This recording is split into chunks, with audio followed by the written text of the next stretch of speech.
Nesta nossa aula aqui sobre os fatores que influenciam no governo do navio, você vai ver o que é que pode afetar na manobrabilidade do teu navio. O canal é estreito, é largo, o vento é forte ou é fraco, as vagas, as ondas, enfim, são vários fatores. Propulsor, o uso do leme. Então vamos lá. Fatores que influenciam no governo do seu navio. Efeito do leme, efeitos do propulsor, corrente de esteira, condições de mar e vento, calado tribanda, pouca profundidade do local e a pequena largura de um canal. O efeito do leme. Quando o teu navio está em movimento, eu coloquei o leme aqui na configuração, ele está para boreste, né? E aqui também. Só que aqui o navio está avante e aqui ele está ré. Então quando ele está aqui para boreste, com o navio avante, o que é que acontece com a água? A água vem, pega todo o costado nessa esteira que tem bem aqui, ó, nessa corrente que tem, e vai embora para cá. Como essa água vai bater na porta do leme e aplicar um módulo aqui, um convetor, empurra, e é por isso que a polpa sai para lá. Quando o navio vem a ré, olha o que acontece. A água vem passando para cá, ele vai empurrando a água, não é isso? Quando ele vai empurrando, vai girando a polpa também. Nos efeitos do propulsor, tá? O propulsor. Então o que é que acontece? Eu tenho nesse quadro a ação do propulsor, a marcha avante e a marcha ré. Ação do propulsor, a corrente de sucção do hélice. O que é que acontece quando a marcha está avante? Não tem nenhum efeito. Quando ele está com a marcha ré, essa corrente de sucção do hélice não tem efeito com o leme a meio. Aumenta a ação do leme se ele tem ângulo. Então a ação do leme vai aumentar, porque se eu estou dando marcha ré aqui e eu jogo o meu leme, porventura, para bombordo, o que é que vai acontecer? Quando eu vier a ré, fatalmente o navio vai cair para boreste. Ação do propulsor na corrente de descarga do hélice. Quando a hélice, não existe masculino, é feminino. Quando a tua hélice começa a girar, né, naquele sentido, dependendo do passo, se é direito ou esquerdo, mas ele vai ter uma corrente de descarga, aquela água que bate e empurra a água lá para trás. Na marcha avante, quando isso acontece aqui, a polpa tende a cair para bombordo com o leme a meio. Aumenta a ação do leme se ele tem ângulo. A marcha ré, com a corrente de descarga do hélice, a polpa tende a cair para bombordo. Se a marcha for a ré e a carga da corrente de descarga do hélice que ele empurra, a polpa tende a cair para bordo. Finalmente, a ação do propulsor na corrente de esteira aqui, ó. A marcha avante neutraliza a pressão lateral das pás e reduz a ação do leme. Quando a marcha está avante, a corrente de esteira ela neutraliza essa pressão lateral das pás. Ela vai neutralizando, porque o teu navio vai caminhando, vai se deslocando e vem a água que passa no costado e passa na carena e vai lá para trás. Quando a marcha está ré, não tem efeito nenhum. Por quê? Porque você vai dar marcha ré, vai empurrar essa água lá, não vai ter corrente de esteira. A corrente de esteira, basicamente, fundamentalmente, primordialmente, é quando você está com marcha avante. Efeito da corrente de esteira. Tá aqui a corrente de esteira. Presta atenção. Quando o navio para as máquinas abruptamente, de repente, pá, eu lembro logo o seguinte, né? O que é que acontece? Quando ele para abruptamente, via de regra que você para, ele vai só no segmento. Então, nesse segmento aí, ele vai percorrer cerca de, no mínimo, 3 vezes o comprimento dele. Se ele mede 100 metros, ele vai percorrer uns 300 metros no mínimo. A água que está sendo deslocada pode não ser muito favorável à manobra, quando o navio para as máquinas abruptamente. Você vem com 10 nós, aí você para. Essa água deslocada ela não pode ser favorável à tua manobra, porque ainda tem muita impelição de água. As ondas geradas pelo navio levam um certo tempo para se acalmar. Você estava com a hélice ligada, quando você parou, essas águas vão levar um tempo, principalmente em águas rasas. A massa de água que está se movendo com o deslocamento do navio não para ao mesmo tempo que ele, o navio, fazendo com que ela o alcance. Então o que é que acontece com a corrente de esteira? Você para o navio, as ondas que vão sair lá, elas vão demorar um pouco para amainar, vai depender também de profundidade, e aos poucos ela vai fazendo, até a corrente de esteira, que vai saindo um pouco, alcançar um pouco o navio, né? Porque se eu paro aqui, a corrente vem de lá, o navio vai parando, a corrente vai continuar bem devagar. Isso pode afetar o navio e causar movimentos indesejáveis com a sua proa.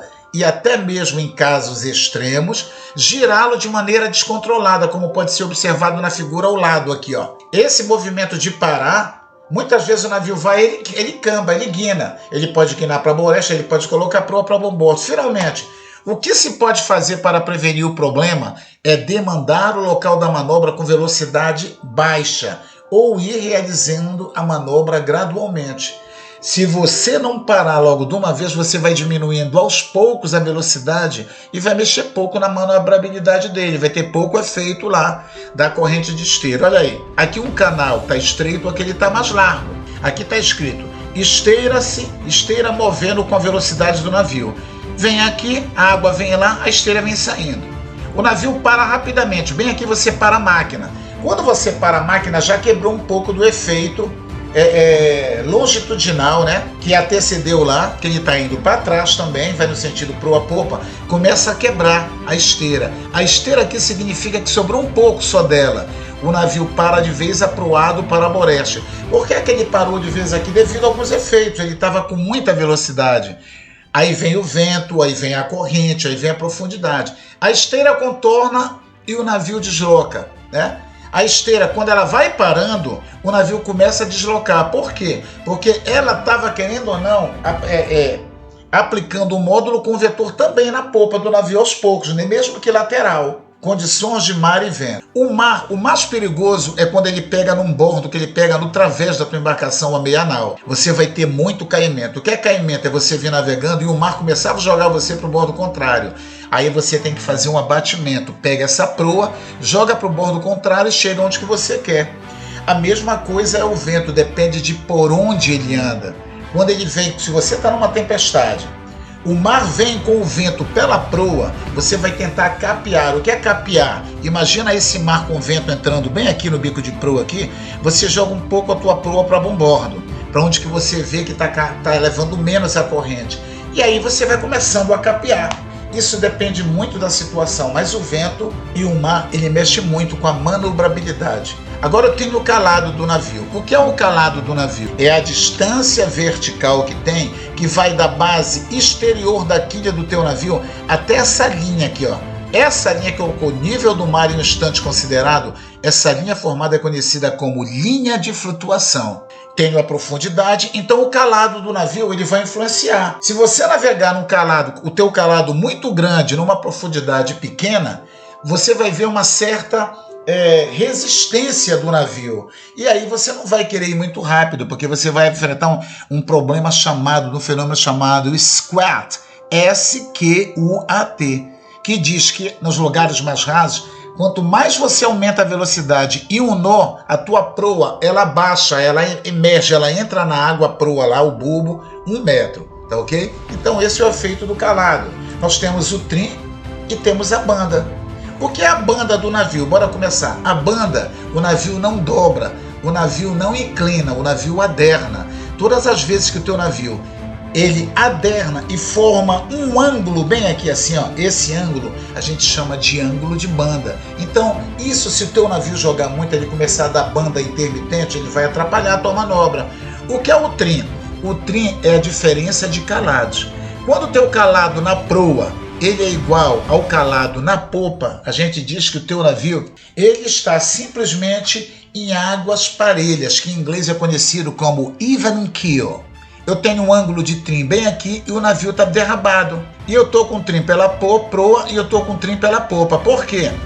O trim na popa, ele é maior, o calado aqui nesse caso, ele é maior na popa do que na proa. Então o teu navio está abicado. Não é embicado. Abicado é que a tua proa está mais acima do que a popa. Quando o teu navio entra com a proa, que o calado aumenta na proa e diminui na popa, ele está embicado. E quando ele toca a popa aqui, que ele não está em águas parelhas, a gente diz que ele está derrabado. Geralmente os comandantes de navio contaneiro navegam com trim pela popa aqui, ó.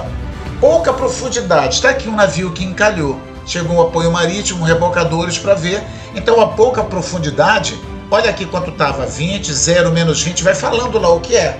Quando você estiver navegando em mar aberto, que a água começar a clarear, significa que a profundidade está diminuindo e que geralmente você está se aproximando de terra. Pouca gente sabe isso. Pequena largura do canal. Olha esse canal aqui, ó. Esse canal é um canal navegável e ele é super estreito.